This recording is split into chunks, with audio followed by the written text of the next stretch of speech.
Okay. This is the ramp PID adjustment. This is different than the curve test because we're not cycling between two values. We are going to ramp between two values. The ramp test PID adjustment differs from the curve test in that it doesn't cycle back and forth between two values. The ramp test will actually sweep between two values of speed.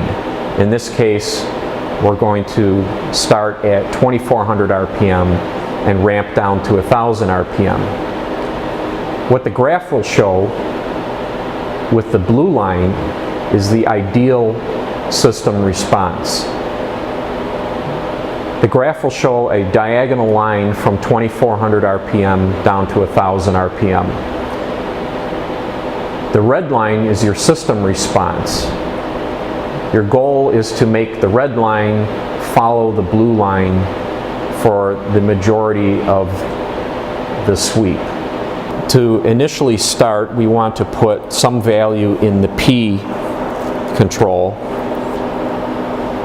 and some value in the I control, or else the system will not respond at all. Our P scale starts at the lowest value, A. Our I scale at the lowest value, A also.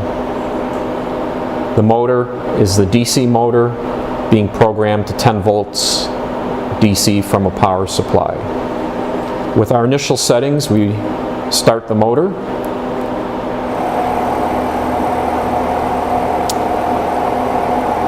And then the system begins decelerating the motor.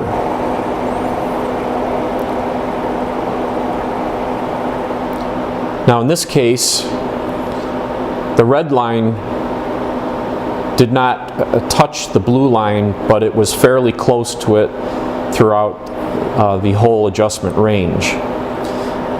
That is not ideal response, so what we want to do is increase the I term. We'll go to the next scale of B and run the procedure again.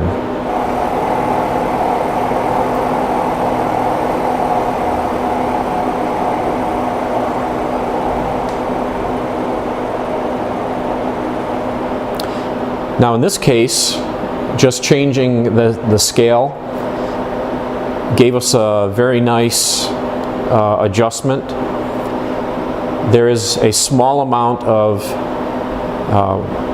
what is called a jerk at the start of the ramp, but the red line comes in and lays on top of the blue line for the rest of the way down, and this would be pretty much an ideal adjustment.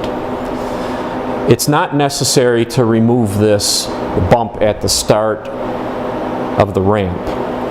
In fact, if you continue to make adjustments to remove this, you'll find that you've overcompensated and your system will probably become unstable down at the lower speeds.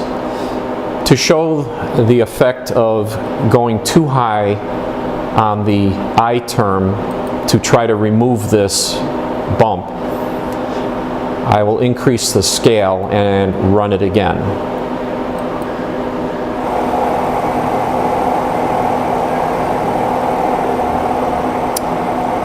Now you can see immediately that the system has begun to oscillate, and it gets very bad once you get into this range, and this is an unusable setting for the tuning adjustment.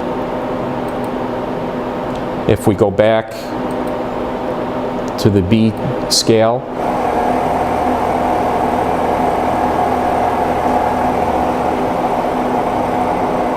you'll see our system response is nice and smooth. In some cases, it might be necessary to use the dynamic P and dynamic I scaling if your dynamometer controller has that feature. What the controls do is change your P value from the full setting that you have selected to a larger or smaller value when you get to the bottom of the curve. Sometimes the motor will be nice and stable at the beginning of the ramp and unstable at the end. In that case, you could take your dynamic P or your dynamic I scaling and reduce it, and then the value of the P and the I terms will be the greatest at the start of the ramp and will be reduced to the smaller value at the end of the ramp. Putting a value of 0.1 in for the control causes 100% at the beginning of the ramp and 10% of the value at the end of the ramp.